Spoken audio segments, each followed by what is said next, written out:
And we are live. Welcome to this episode, the 2-year anniversary special of the Bullpen Cart podcast feed. Originally was going to call it something to do with basketball because that is what we're going to talk about tonight for the most part. We'll get to that in a second. But first, I am Jordy Cannell, your host, the G-Man. With me, for the first time in a while, the Road Warrior himself, Matty D. How are you? It's been a long time, hasn't it? I mean, not that long, but it's been long enough, right? It's been a whole month since before Phoenix. It's been a month. It's been a month. Been a month. Yeah. The Road Warrior. Well, Phoenix was incredible. Was it not? Oh my God, dude! It was awesome.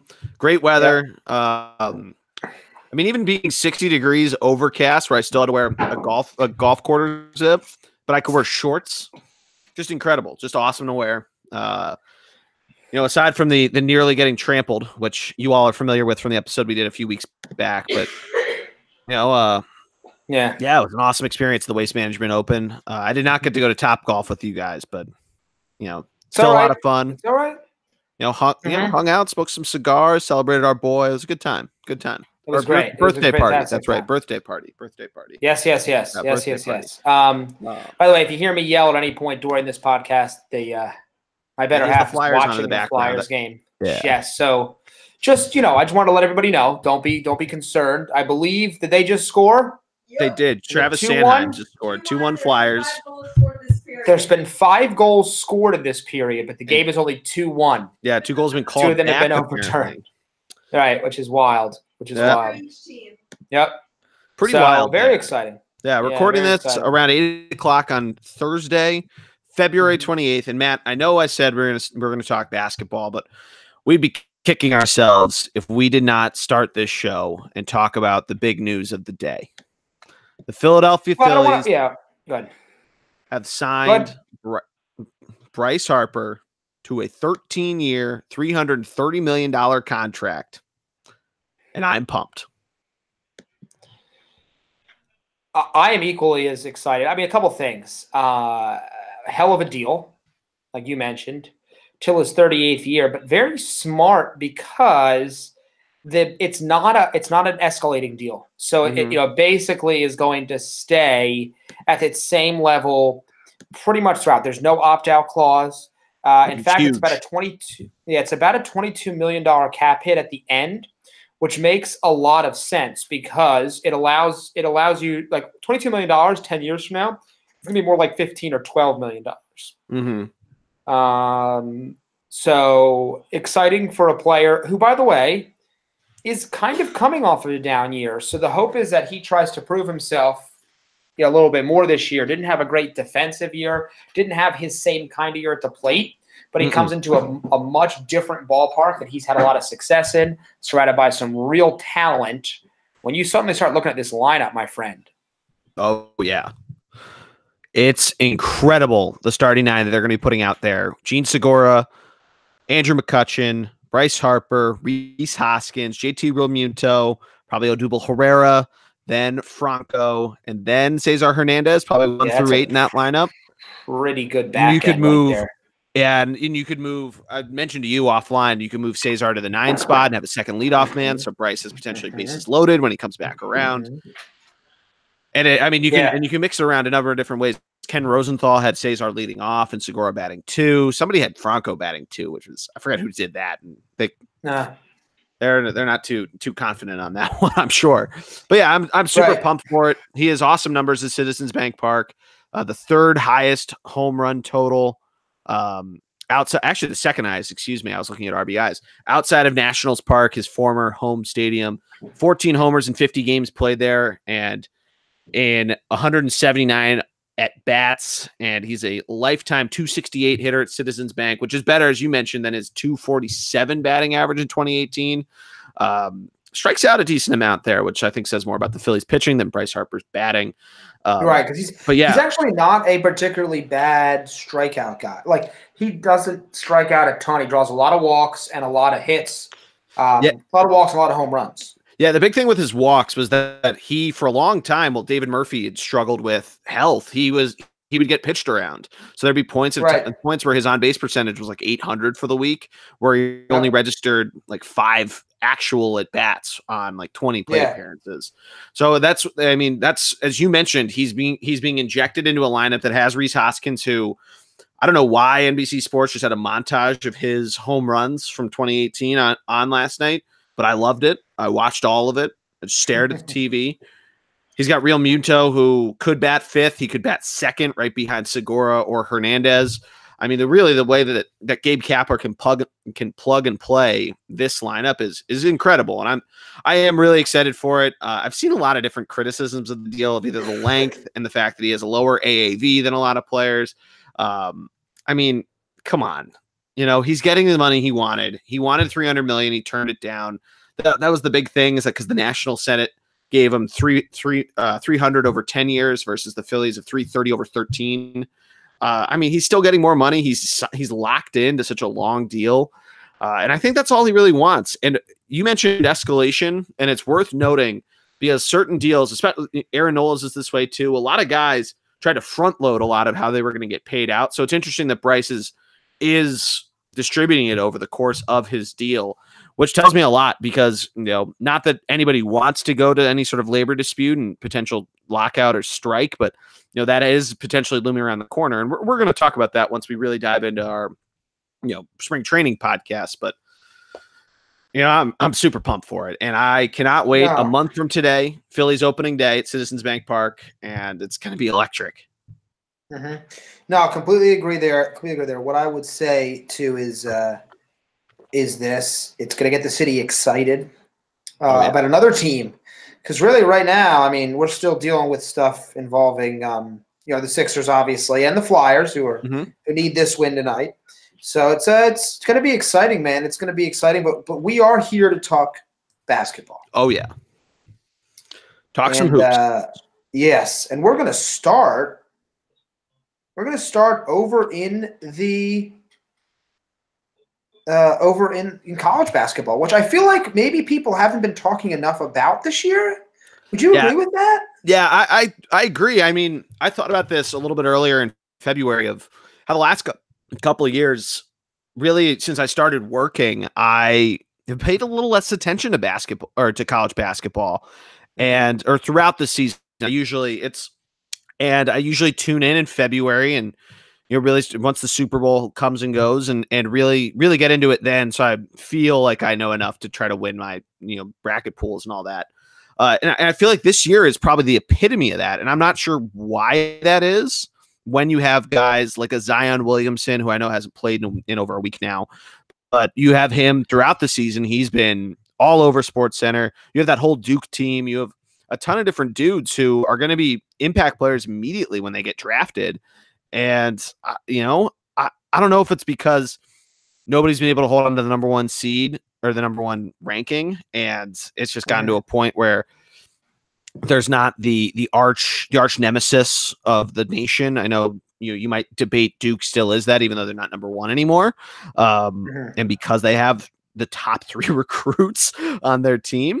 But yeah, I do agree with you. It's been an interesting year that I feel like, honestly, I feel like the NBA is starting to really master their off-court narrative and driving that, which has been they've been the king of the offseason in that sense of making themselves a 12-month league. And I feel like they've been able to crank that off-season or that off-the-court product in season 2, which I think a lot of leagues can take note of that and use it in both a positive and a negative way, but the NBA has certainly been doing it in a positive way. So a couple of factors there, but March 1st is tomorrow, and if you're listening to this, it is March 1st or whenever you're listening to it over the weekend. So, I mean, get ready, because there's 1 week left in the regular season. Then it's championship week, which I'm a championship week truther. I think that is the best week of the college basketball season. Then it's the tournament, and that's all you're going to be talking about for the whole month. It's incredible. Right. I love it. You are right. You are correct. I mean, it's going to blow up here. It's coming fast. Yeah, I do think maybe Zion has been somewhat of a cyclone. Like everything's just pouring on about what he's doing, right? I mean, you can't even name a lot of other players in the league because of him. The other thing too, and I hate to say this because I'm not sure I'm a big fan of this, but you just don't. They just don't. They don't have the same highlights or the same scoring as the pro. Yeah, that's actually a really good point. And I think that I think that limits some. Go ahead. No, I was going to agree with you. I think it's something where I don't know. I don't know if it's just that the fact that NBA games, the over-unders get set to nearly 230 points, where college basketball games are 80 to 90 points less in total points scored. I'm not one. I don't really like when people make the argument of they don't like college basketball because it's a much worse product. You know, the people who really love the NBA and just refuse to watch March Madness. I think that's wrong, but yeah. Yeah, I think that's wrong too. But yeah, I mean, maybe it is that, and maybe it's the fact that the Big Ten has done such a good job in getting teams into the top 15 and floating around there throughout the season. Big Ten basketball, much like their football, is very defensive and a little less scoring, which they're incredibly proud of. And yeah, I don't know if it's that, and they're in the forefront of this. The Michigan States, the Michigans, the Wisconsins, Marylands, and I know Maryland has struggled a little bit in the last couple of weeks, but yeah, I don't know if it's that or what it is, but the fact though that you have your top 4 teams are all from different conferences, and the ACC is having another ACC like year. ACC is 2 in the top 4, but I don't know. It's interesting of where college basketball is. I don't think it's in an unhealthy spot, but like you said, it's feels a lot lesser spoken about. Yeah, no, I certainly agree, and it'll change. Like you said, as we get into March, it's going to jump up on everybody's radar. But let's talk about some teams, if you will. I feel like everybody knows about Duke, right? Yeah. Well, I feel like everyone knows Williamson. about. I was going to say they all know about Zion Williamson. RJ Barrett's probably the player of the year if Williamson wasn't on Duke and wasn't in right. I think if Zion gets his minutes cut down a little bit, I think RJ Barrett deserves to get some real consideration for it. Maybe some split votes. I mean, he's been fun to watch. Don't get me wrong. I still thought Duke had a really good shot of coming back and beating North Carolina because of him, because of Alex O'Connell and a lot of different guys on that squad. I mean, they can come to play, and Coach K, he coaches them up well. Right. I mean, RJ Barrett was considered the number 1 overall pick before the season started. So I think if you start there, you're already saying, wow, okay. Cam Reddish is the other big guy there, although he's kind of taken a different role on the team, similar to like a Wendell Carter, who did it last year. I still think he's going to be a top pick, and Trey Jones there as well. They've got a number of players. They'll be fine. Is Trey Jones going to go out? Do you think? Go pro? Yeah. His brother did. I would be shocked if he didn't. Was Tyus one and done? I couldn't remember. I honestly couldn't remember. I think he would because I believe he was because he led Duke to the national championship with Okafor that year. Oh, yeah, you're right. Remember? Right. So I believe he was. But they're not the number 1 team, by the way. No, and they're going to be like 5th after this week because they lost last night to Virginia Tech. All right. The number 1 team in the nation is the Gonzaga Bulldogs. Yes. Of the West Coast Conference, 27-2. By the way, there are 2 losses earlier in the year to Tennessee and UNC. Yep. 7-12. So they're pretty good losses if you're going to pick losses. And they beat Duke.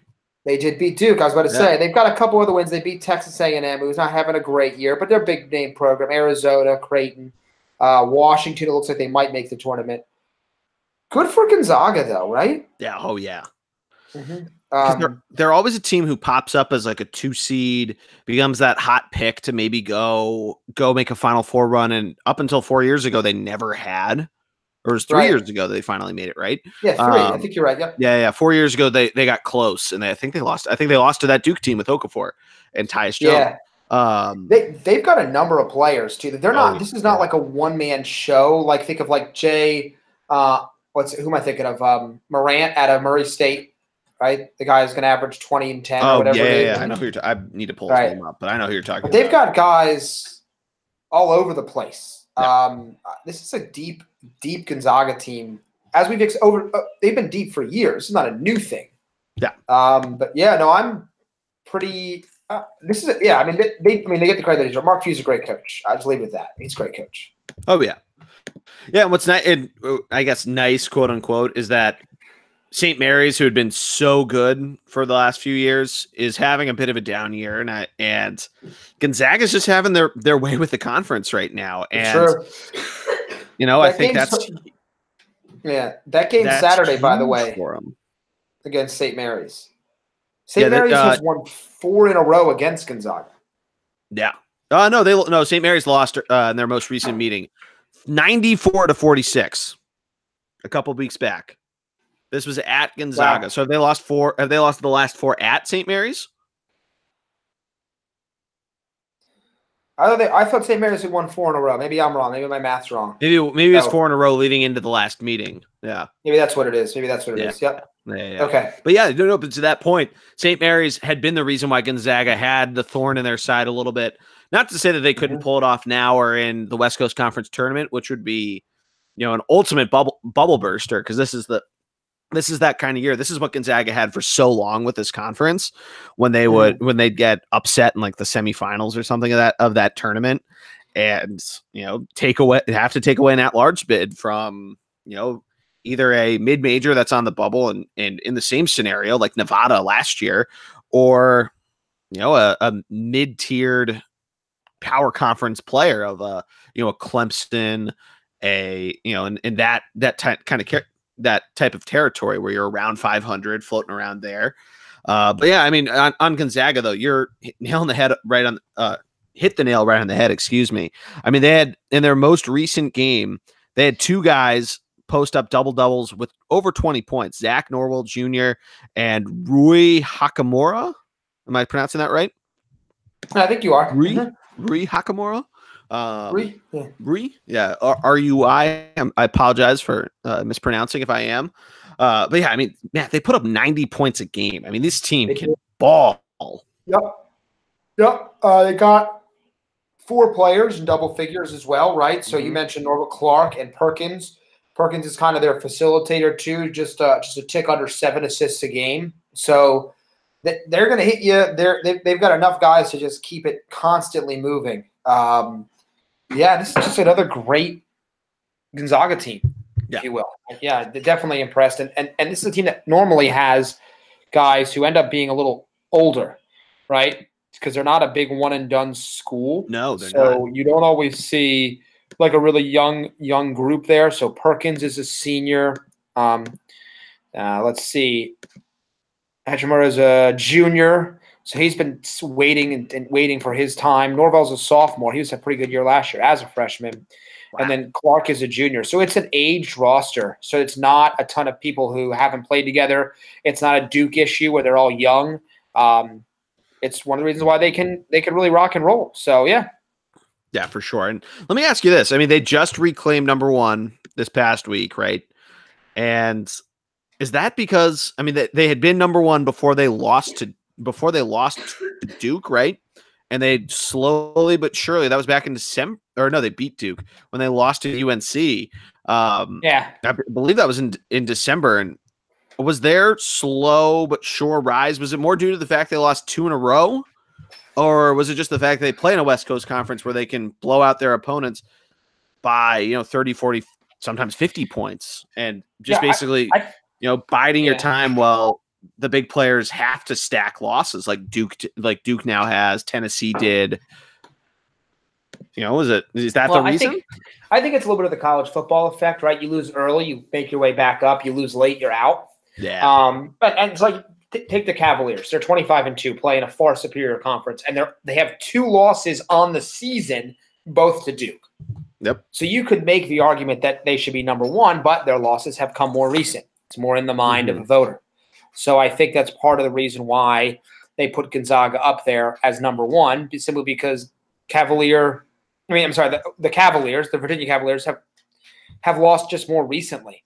And they're probably the number 1 team in the nation. If I had to pick, I'd probably take the Cavaliers. They're playing that normal style of offense, normal style of team where they're very gritty. They don't turn the ball over. They play great defense. Obviously, it hurt them last year when they lost in the first round because they didn't have any big time scores. But this is a better Cavalier team than it was last year. So Virginia, to me, is the number 1 team in the nation.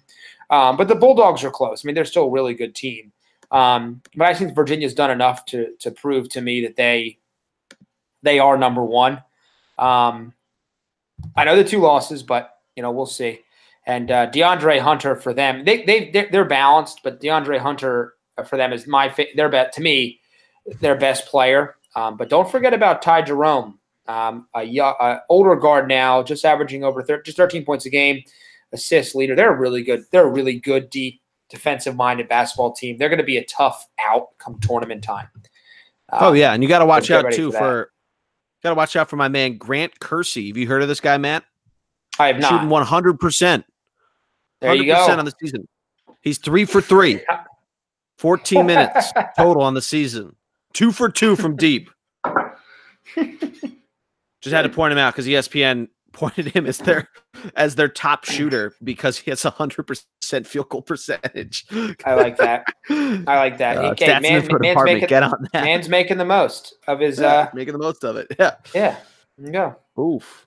But you got them at the top. Then we got Duke, who we talked about a little bit.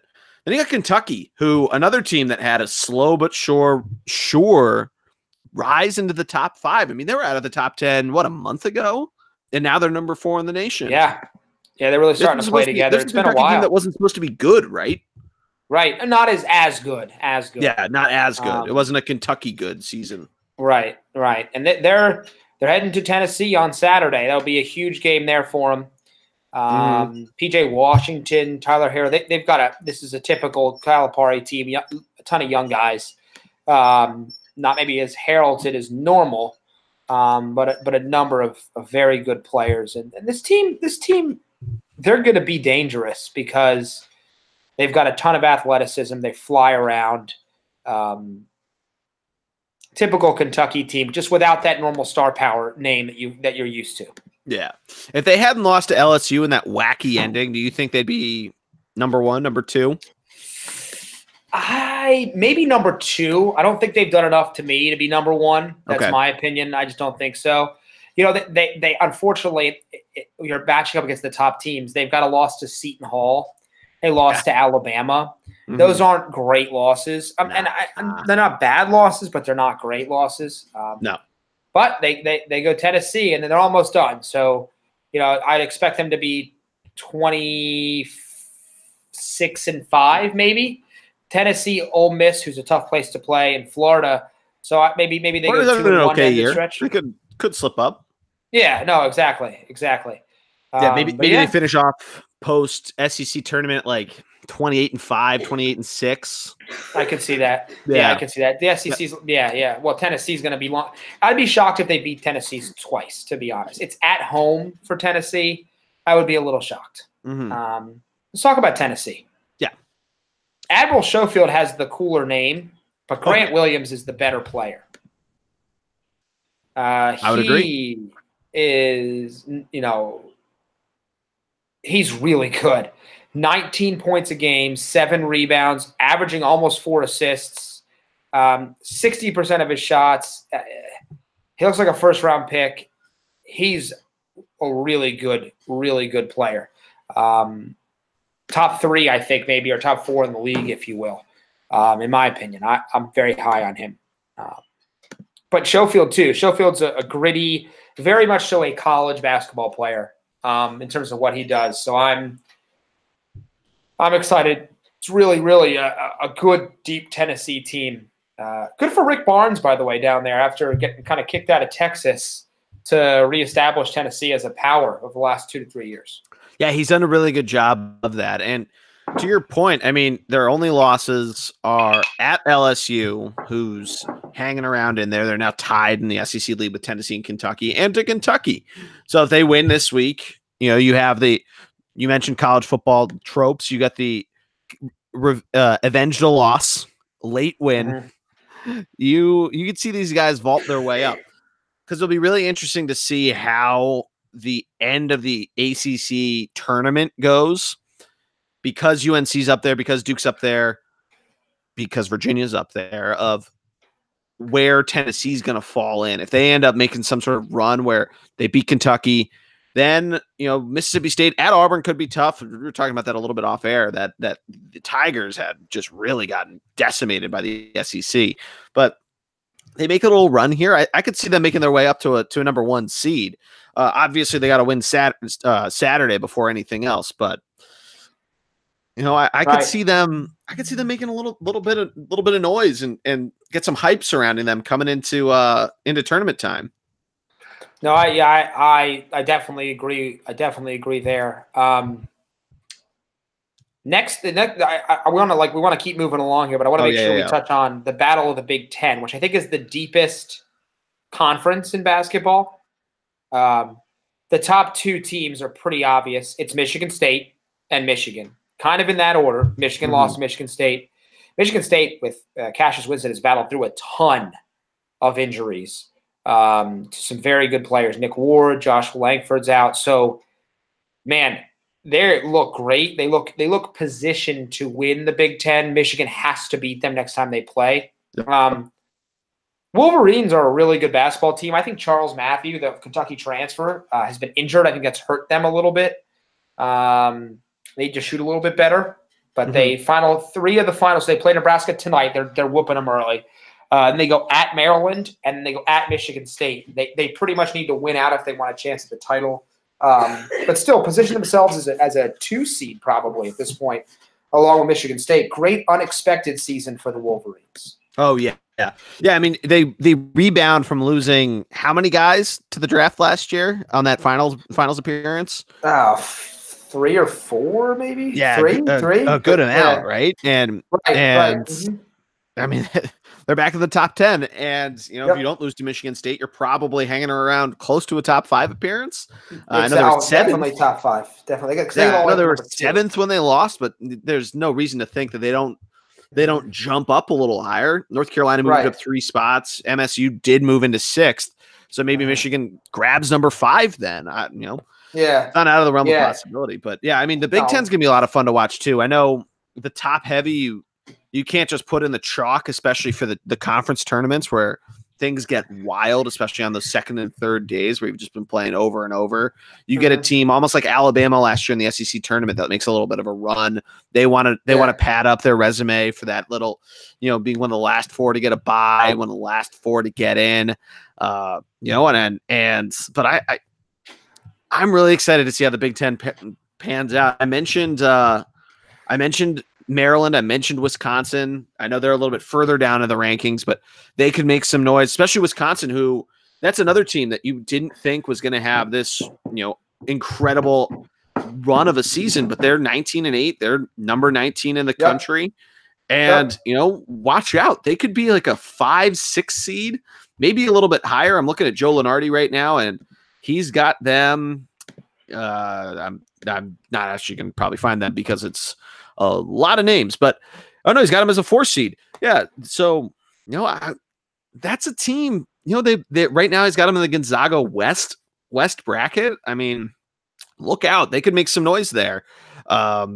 Especially if they draw Gonzaga, another team, like you were talking about, a team that we were talking about before that can put up points, but if they slow them down a little bit, put on the defense, who knows where they could go. And I think that really throws a wrench into what these top 2 teams, Michigan and Michigan State, bring to the table. Just classic Big Ten basketball. And I think watching the end of this season is going to be a ton of fun. Yeah. No, I definitely I agree. They have 5. I think they have 5 teams, maybe even 6 if you think Iowa, who should be in. So Michigan State, Michigan, Purdue, who's highly ranked, Wisconsin, and Maryland. Lenardi is 7 in. Iowa and either Ohio State or Minnesota are kind of floating there as well.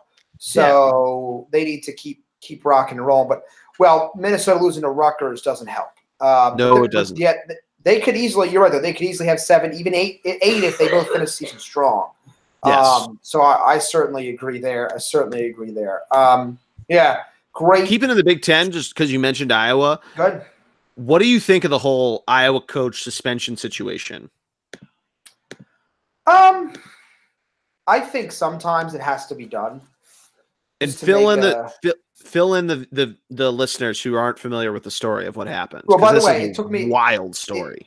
It took me a minute because because he says McCaffrey, right? Yeah. So I'm immediately thinking Christian McCaffrey. Yeah, I'm thinking of what might be one of his brothers played for Iowa, and I didn't know it. Yeah. By the way, his son, who is Connor, they're not part of that family. Also drew technical fouls. So basically, what happens is the game didn't go the way he wanted it to. On the way in the tunnel, the coach yelled some. I wouldn't say it was anything particularly like. It was awful because it's not a nice thing to say. He said cheating motherfucker and a fucking disgrace. That's what he said to the coach, to the ref in the hallway after the game. Yeah. I think he didn't say it on the floor. I don't know. I don't think it's the right thing for him to yell. And he was pretty honest about it. He said, "Look, it's not something I should have done." He agreed with it. He shouldn't have yelled that. I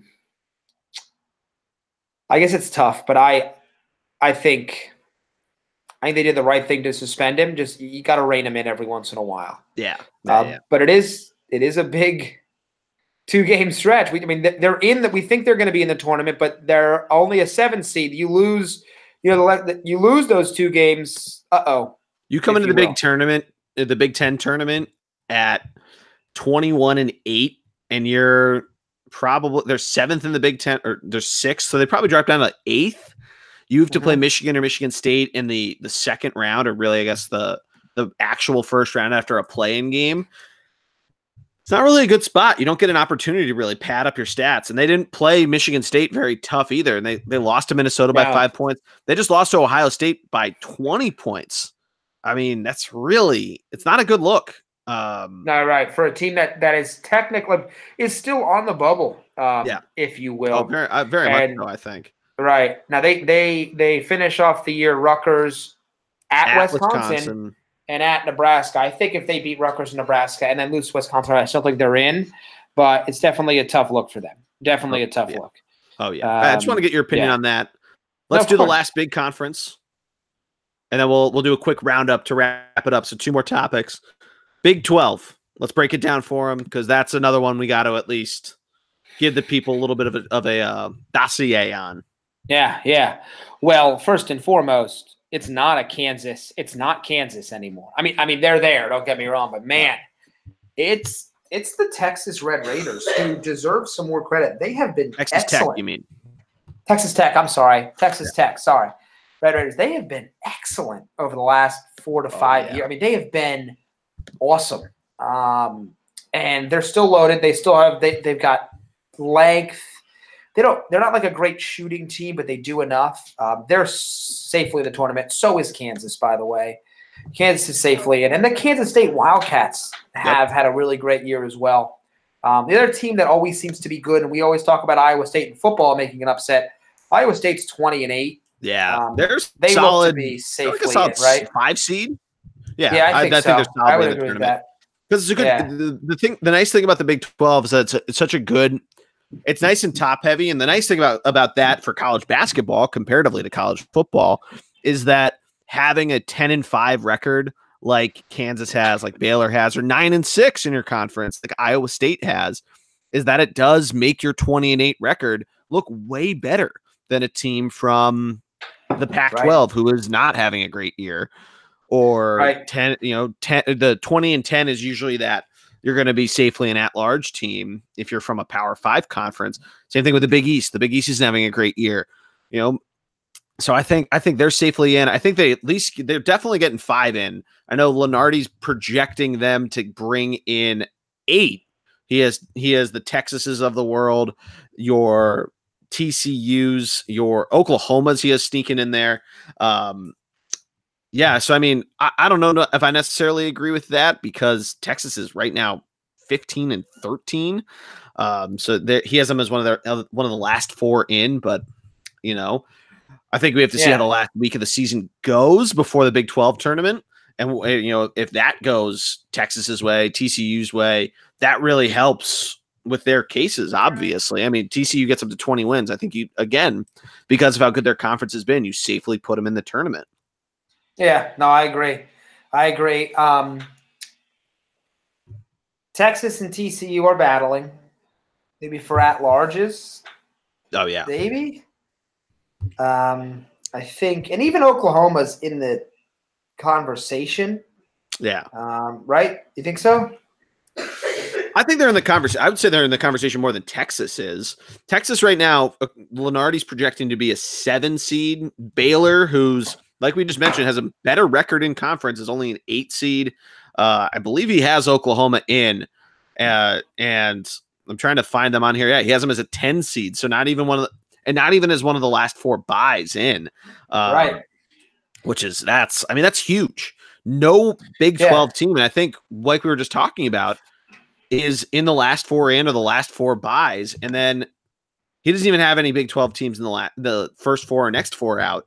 But yeah, I think it just speaks volumes to how good the Big 12 is. That, granted, Lenardi's projections aren't necessarily gold; they aren't the gold standard, but he's pretty close a lot of the times, especially when it comes to seeding teams. He doesn't necessarily get them in the right bracket, but the seeding is usually where you can find it to be pretty good. Sometimes those 10-11s can get a little wonky, especially with the first 4 in, or the first 4 games, last 4 in.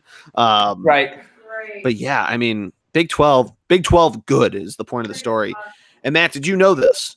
That a Kansas does not get into a tie for first place. It'll be the first time since 2003 that they didn't have at least a share of the Big 12 title. Yeah, I have heard that, which is, by the way, pure dominance, first of all. Wild. And second of all, it's pretty incredible. So hats off to Texas Tech and Kansas State. But Kansas is certainly, I know they're the 5th, they're 20th. They've certainly underachieved this year. Big time underachievers. Kind of in the coming back to your original question about college basketball, just whenever I would look at the college basketball scores in November and in December, it seemed like Kansas was a top 5 team, lost to somebody. They get back in the top 5, loses somebody. And that always seemed to be that or Zion Williamson blocking a ball into fucking South Carolina were the 2 things that flooded my Twitter feed about college basketball. That's a good point. No, that is a really good point. No, I certainly agree.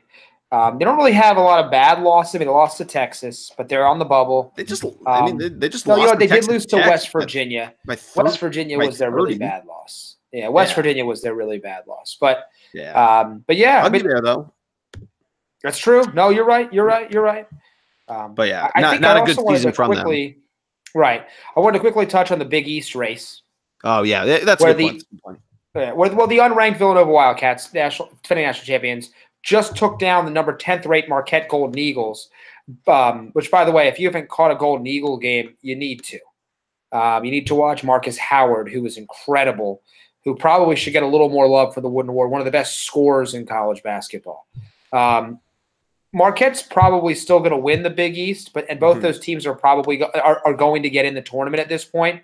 But it's an interesting showdown at the top. If you will. So I just wanted to make sure I pointed that out at some point here.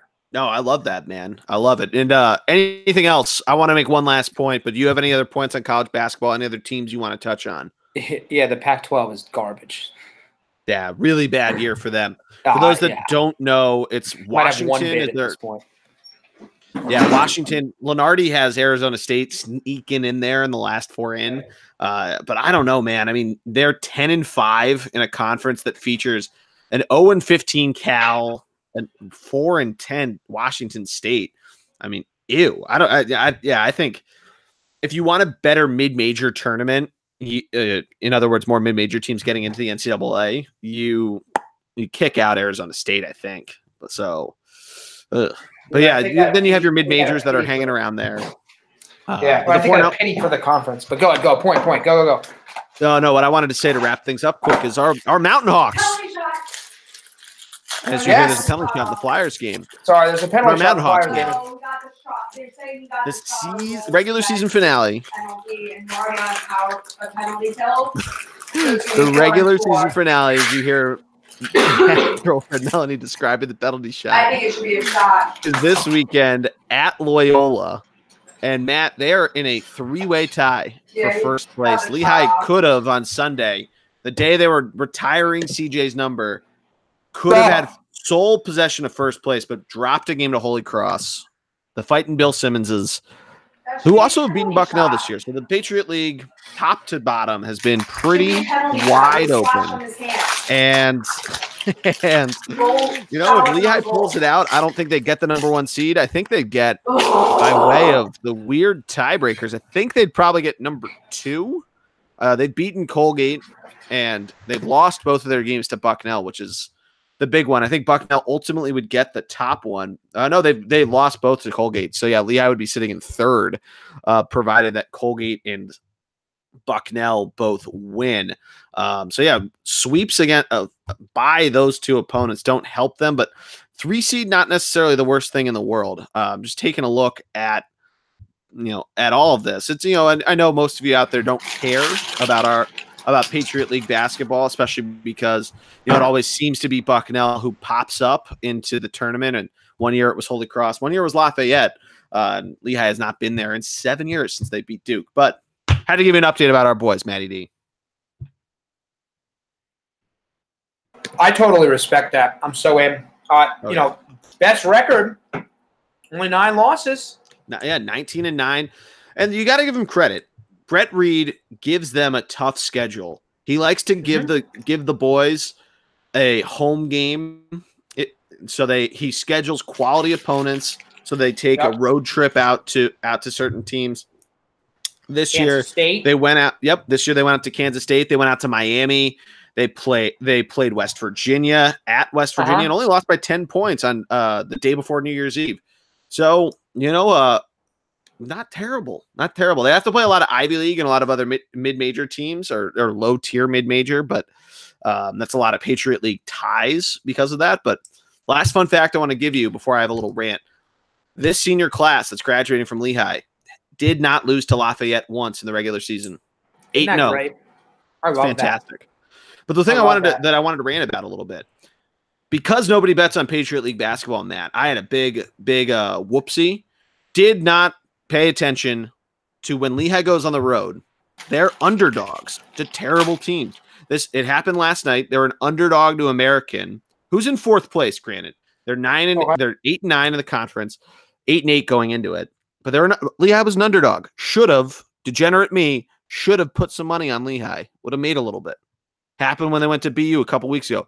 Hell, it might happen this weekend when they go to Loyola, who is 10-20. So, just a mishap for me. Wait, aren't you a non-degenerate? Because isn't that a good thing? No, it's because I'm a mush and I didn't pay attention to when Lehigh was on the road and was an underdog. Gotcha. And I should have bet on them because I knew they were going to win. Okay, that makes more sense. Okay, I understand. Nice. But Matt, look, let's go ahead. Do you want to tell the people about where you can place some bets? Speaking of. Of course. Well, I apologize for anybody who put any kind of bets down on the Super Bowl. Probably last time we talked, if I had to guess. But that being said, Schneckbook is a big-time deal out right now with the signing of Bryce Harper. Okay? You can put down basically any kind of bet you want against Bryce. He'll take it. All right? So if you want to bet, well, he's going to have to make sure it's all right. But, Harper's any bet. Yeah, Schneckbook is willing to take on any bet about Bryce Harper that you'd like, including hair flips. They'll take that prop bet. I was literally going to say if hair flips would be an example of a bet.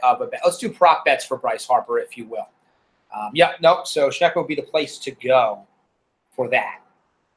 Remember to use the promo code Ravage so that Logan knows that we sent you. That's Ravaged. RAVAGED, and let him know that you're on your way. He'd love to take some of your money, he said. Make you some money this year. And then obviously, and we'll talk about it when we get. Yeah, we'll talk about when we get a little closer. But also, don't forget the same. We'll have a different promotion coming, but the same thing will happen during the NCAA tournament. So we can't wait. Oh yeah, cannot wait. But Matt, let's move to the pro game. Yes, sir.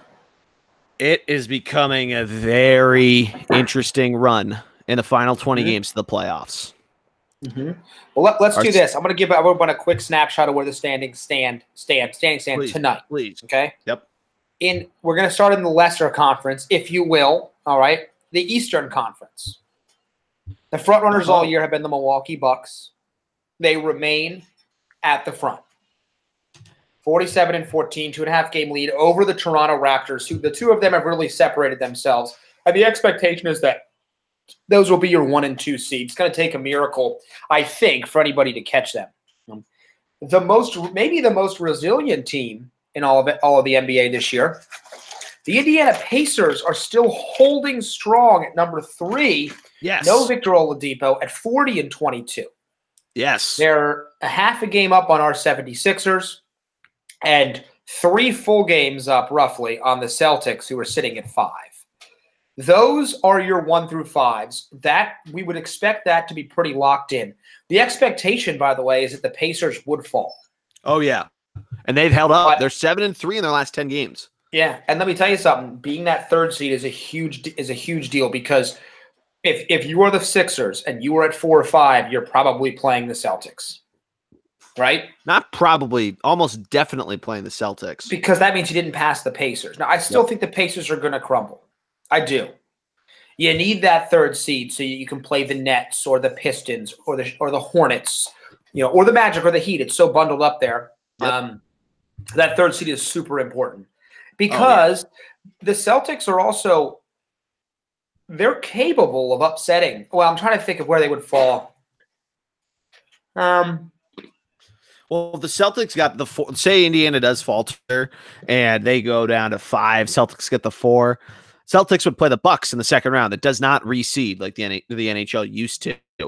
It is a pure bracket, so they'd have to go play Milwaukee in round 2. So that's another big thing of even if say the Sixers survive that first round, then you go right into have to playing Giannis and that squad, who right now is white hot. They're riding a 6-game streak.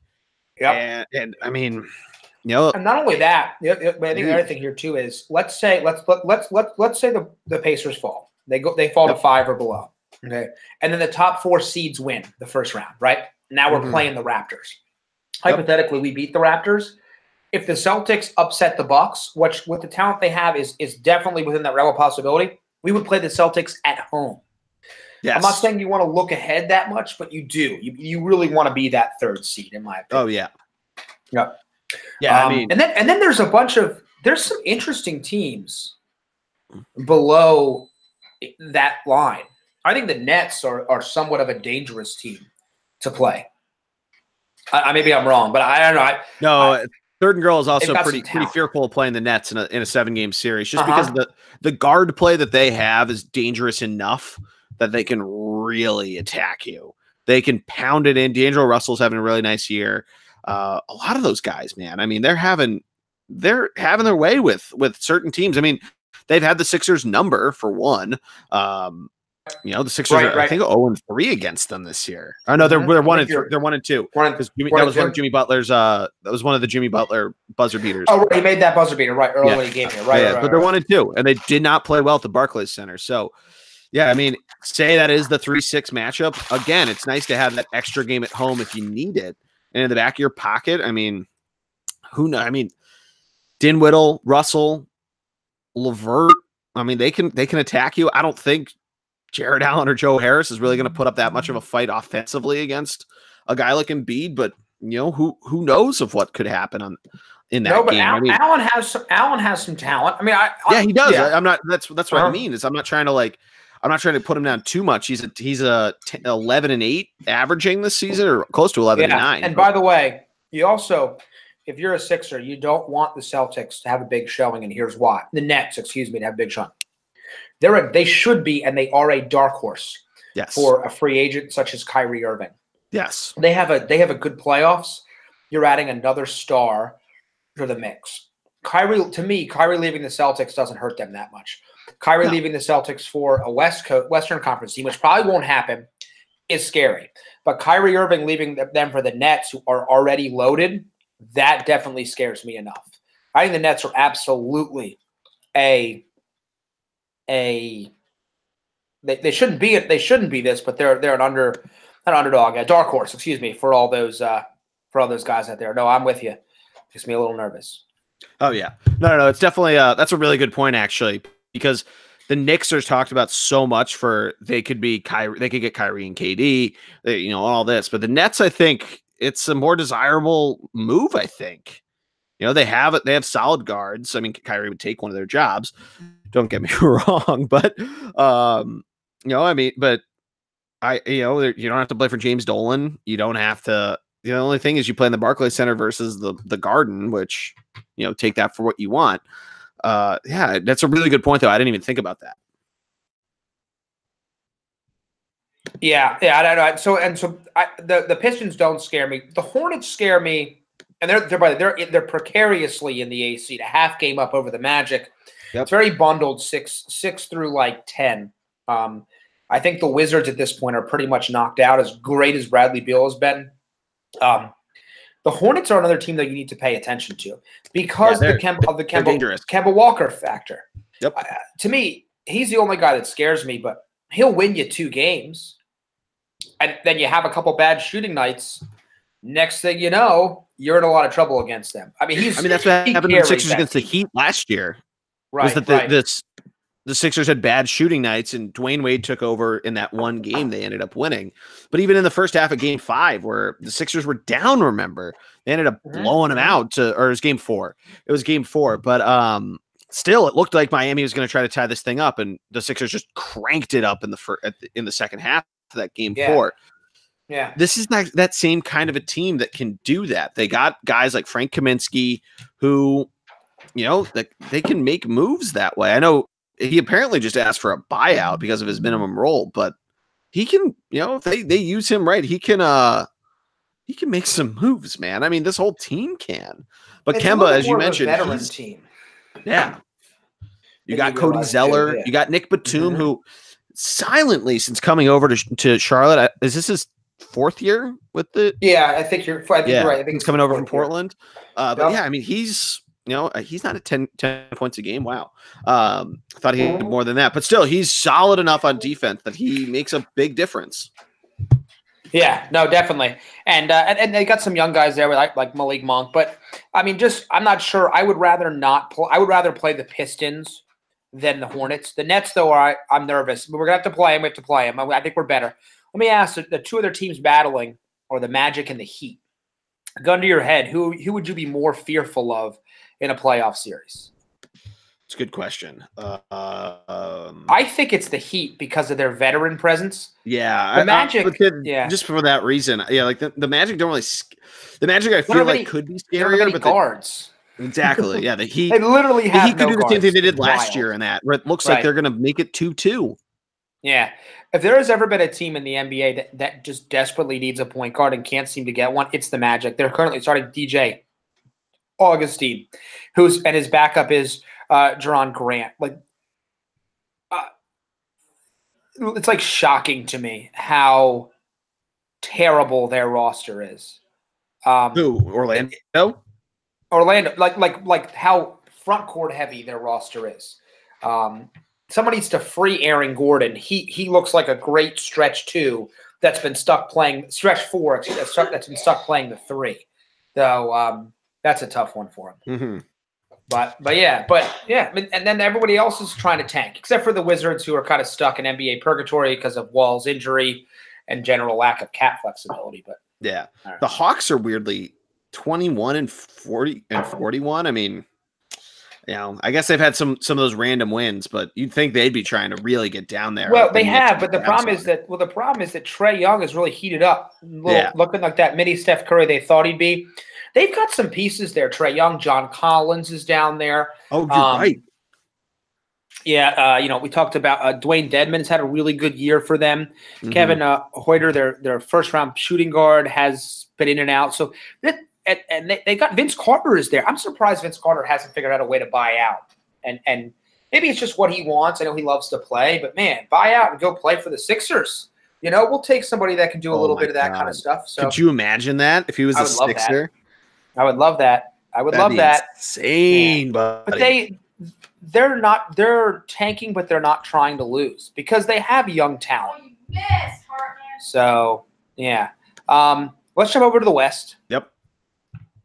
By the way, the first team to be eliminated from the playoffs is the 12-50 Phoenix Suns. officially been eliminated, Officially out. which is incredible to me. They're 31.5 games out of first, which is just wild. Everyone knows that the number one team is the Golden State Warriors. But by the way, a half game back is still those pesky Denver Nuggets. Still hanging in there.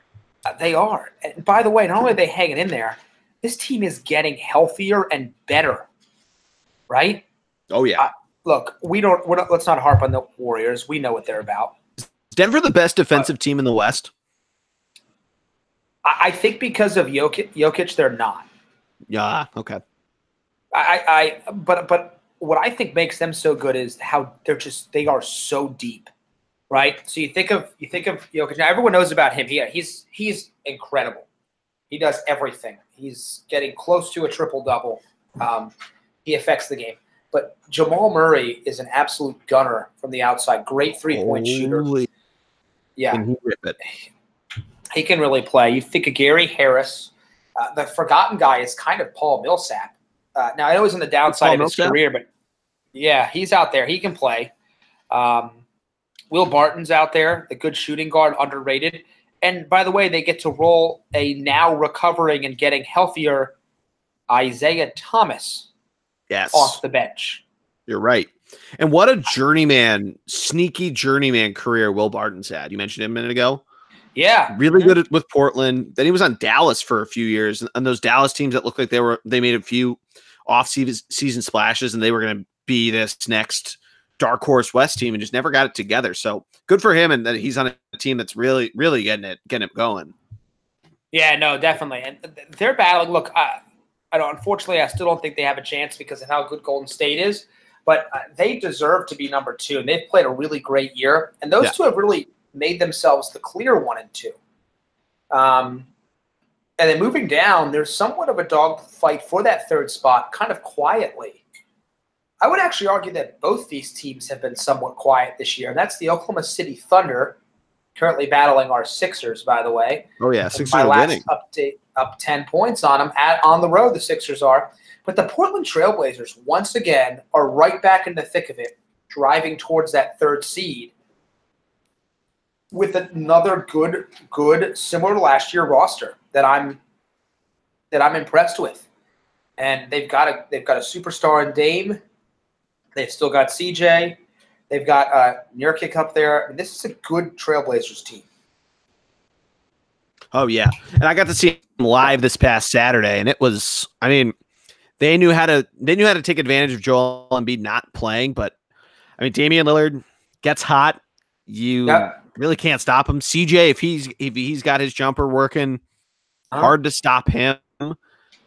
And that's what makes him dangerous. They got that dual guard tandem. They obviously have Nurkic right up the middle, who had a monster day. Again, no Embiid, but still, you have that mix of those 3 guys, and then a number of other guys. Seth Curry on that squad, who, just like his brothers, he proved in the 3-point contest can really get it done.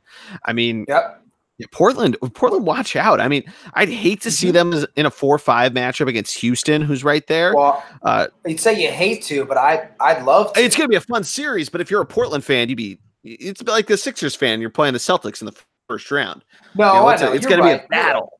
But no, as a basketball fan, you're going to be excited to see that in the first round of the playoffs. But you'd be a little bummed to see that turn out the way that it does. No, I understand it to that extent, but I mean that's the thing. Either Portland or Oklahoma City playing Houston, like any combination of those 3 teams would be wild. Yeah. And then so touch on Houston quick, having a decent year. I mean, Chris Paul's been a little banged up, and Harden's doing his James Harden thing. Really good at home, not so good on the road. Adam, what else am I missing here? With Houston? Yeah. Well, what you're missing is that this has been a team so obsessed with beating the Warriors that I think they've spun themselves into a hole. Terrible contract that they gave out to Chris Paul, as he has still continued to be injured. And Clint Capella's been out of the lineup. Look, they're still somewhat of a scary team, okay? They still make you nervous in a number of ways. Any James Harden team has to scare you, but it's been shown he scored 61 points at the Garden and lost to the Knicks. Yes. Let him score. Go ahead. Go ahead, James. Score all your points. We're going to shut the rest of your roster down and go from there. I mean, I think that's the big thing with them. Make him work a little bit. He cooled off. Finally had his first non-30-point game in a long time. The rest of this team just can't seem to get it going, whether it's injuries or like Eric Gordon hasn't been as good. Gerald Green hasn't been as good. PJ Tucker has, these guys are getting a little older too. That's the problem. You build a very top-heavy roster with a ton of big contracts. You can't fill the back end in. At least it's harder to do that in a single year, I guess, would be probably the best way to look at that, if you will. Yeah, are they just so loaded up that they couldn't really try to make any sort of buyout market moves or really? Yeah, well, they tried, right? They brought in Carmelo Anthony, and it didn't work. Oh yeah, yeah, you're right. Yeah, so I think when you look at what they made a couple attempts, and they just couldn't make it happen. They're still a dangerous team. I still don't think the Warriors want to see them, but they could easily go out in the first round. Last year, they were clearly going to go far. They were the number 1 seed, and they made it all the way to the finals. And they lost. And you can argue that they lost because of Chris Paul's hamstring injury, and I would agree with you. I think that the Warriors might lose if it's not for Chris Paul pulling his hammy late in Game 6, I think it was, maybe. Mm-hmm. Yeah. The teams it was behind Game 6. them, he missed Game 7, and Houston just tried to shoot the lights out and went like 3 for 30 behind the arc. The other team that no one's really talking about is that Utah Jazz roster. Yeah, that's 6, 7, 8, and then even the 9 and 10. But talk to me about Utah, because these last 5 are intriguing. Utah's been decent this year with Donovan Mitchell not playing particularly great like he did last year. It's one of the reasons why Rudy Gobert was one of the biggest snubs in my opinion, recent All-Star history. He is one of, if not, he's up there with Joel Embiid in terms of best defensive big in the game.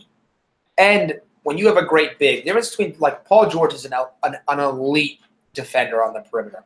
I'm not taking anything away from him, but he doesn't affect a team defense the same way as Embiid or Gobert does. Rudy Gobert can defend everything. I mean, he is literally a French SWAT team out there. They've got Ricky Rubio, who's crafty. They've got Joe Ingles, who I love. I just love watching him. This is a decent team. Like, you can't afford to take them lightly if you're the Thunder or the Trailblazers, in particular because if Donovan Mitchell's playing well, they become a particularly difficult team to beat. So, absolutely. They're going to be a fun – and they got a great home court. Whoever gets them in the first round is going to be a fun series to tune into.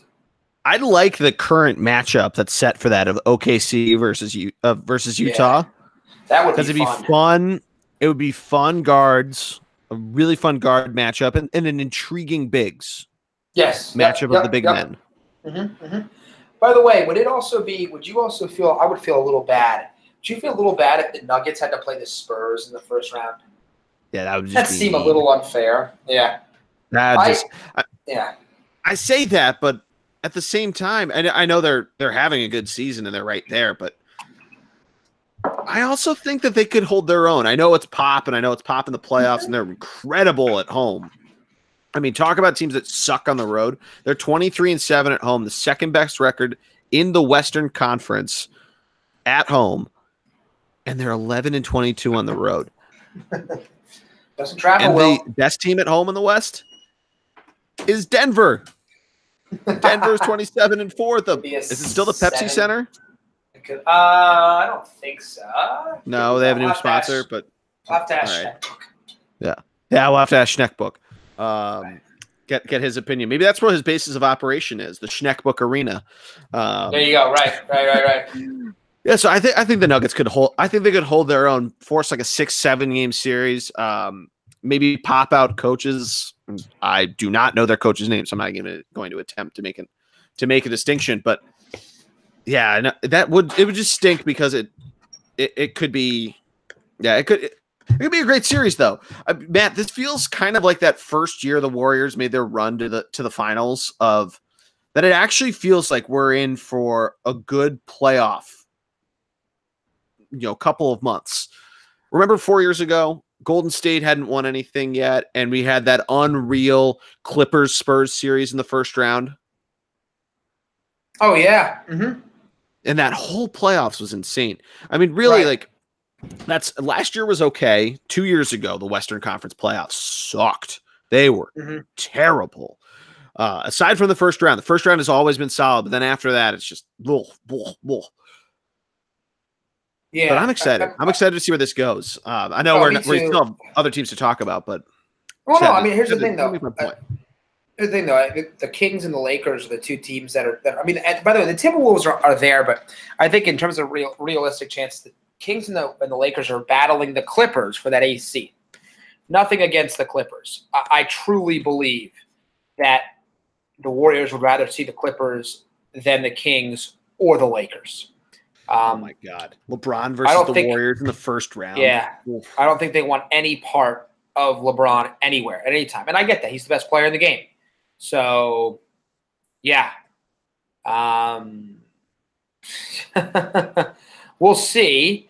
But the Kings scare me a little bit too. I mean, they've got talent now on that roster. You talk about Fox, talk about Buddy Hield, talk about Marvin Bagley. You got Harrison Barnes there, who's not great, but understands how to play.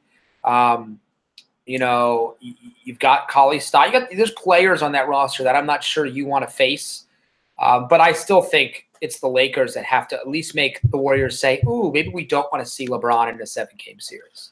Yeah, it'll be interesting. I mean, I still think the Warriors probably got that in 5 against that Lakers squad. But I agree. I'm trying to talk LeBron up because we know how great he's been. Yeah. So we'll see. Right. Yeah, we'll see. We'll see. We'll just see how long it takes him to tamper and get his agency company to get Anthony Davis to LA. But I'd like to see Sacramento get in. That they shattered their over for the season by like January 10th. Yeah. Wow. They were only I love that. Their over was like 21 wins. Oh, that's incredible. That's awesome. Yeah.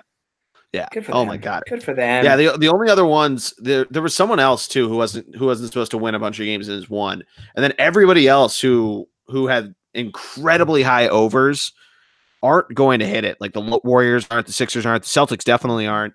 I think the Pacers might have been a team who had kind of a weirdly low over. I think, or maybe it was the Bucks. Maybe the Bucks had one because 47 wins. That might have been their number. Actually, I'll need to pull that up. But yeah, coulda, woulda, shoulda, man. Coming back to Schneckbook and being a mush, not betting when it should have. I mean, that's kind of the picture right now. In the NBA, when you kind of look at the landscape and what you're looking at, I mean, there's clearly still a divide, right? I think each conference has. The Warriors have one. The West, sorry, the Warriors. The West has one team, and they really have. I think they still have 4 teams after that: Nuggets, Thunder, Blazers, Rockets have a legitimate chance, and the East is really a 4-team race: Bucks, Raptors, 76ers, Celtics. So there's definitely 4 clear top teams, and then there's just the Warriors. Everybody's chasing them, but there's definitely still some movement, some ability there. So yeah, I mean, I'm interested. I think it's going to be, like you said, I think it's going to be an excellent early, maybe the first and second series. I don't know. They might all be really good, to be honest with you. I think we're building up to a good NBA playoffs. And that's, I mean, that's the nice thing is that we're getting some teams that are really establishing themselves as playoff stalwarts. The Sixers, Celtics have another round of that. I mean, I'd prefer to see it later. It's the hockey fans' argument against the current format that they have, where you have teams that you want to see build rivalries, but you don't want to see it too early. So I want to see, if I do see Sixers Celtics, I'd like to see it at the very earliest in round 2, if not in round 3, in the Eastern Conference Finals. But sometimes you can't always get what you want. I think the Sixers probably move it to 3. Celtics get 4. I don't know if you get too much else movement in terms of if Detroit or Charlotte falls out. I think Brooklyn's pretty safe there at 6. Maybe Charlotte and Detroit flip flop of 7-8, but who knows? Yeah, no, I'm with you. Yeah, with you. It should be incredible. Equally as incredible, maybe that MVP race in the game. Yes. Most people believe it's between Harden, the Greek Freak, and Paul George. I'm favoring Giannis. Yeah, I was going to say Giannis. I mean, Paul George is a nice little dark horse, though. Correct. Yeah. Well, yes, I agree with that. I just think they're so close, being the #1 team in the conference, and also, by the way, being just clearly the best player on your team. Like, to me, it's not even close because Chris Middleton is their second, and I know Chris was an all-star, and it's really nothing against him. I don't think Chris is as good as, say, a healthy Chris Paul or even Russell Westbrook when he can't shoot. I don't know. I'm back and forth on that one a little bit. Yeah. Yeah, it'll be really interesting to see.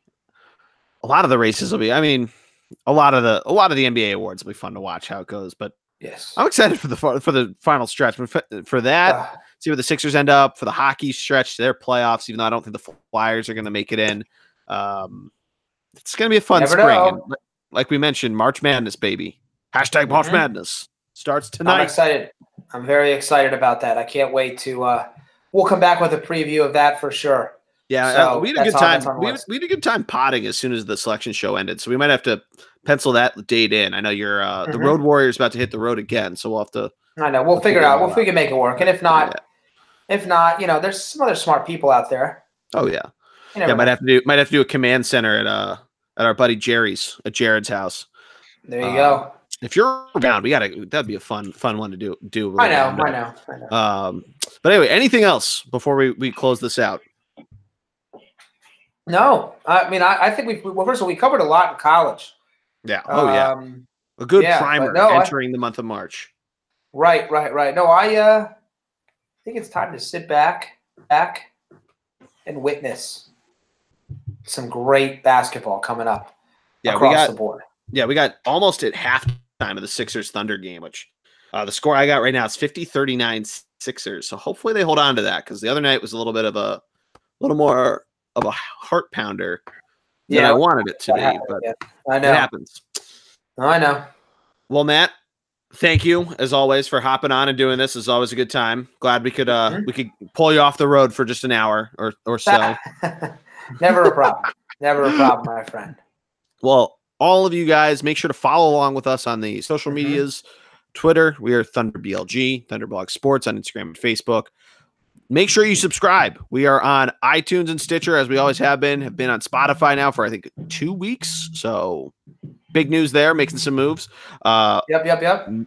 Make sure also to check out our blogs on thunderblogsports.com. I know we talked a little about Bryce Harper. Probably going to try to get something up on that tonight. I have a little bit of homework I got to get done. So school comes first, sadly. Sorry, listeners. Maybe tomorrow during the day, hopefully. There you go. It is Friday. But that's going to do it. Matty D, thank you. No problem. And for my man, I am the G-Man, Jordy Cannell. Have a good weekend, everybody. Go Sixers, go Flyers, and let's go Phils, baby. Be bold.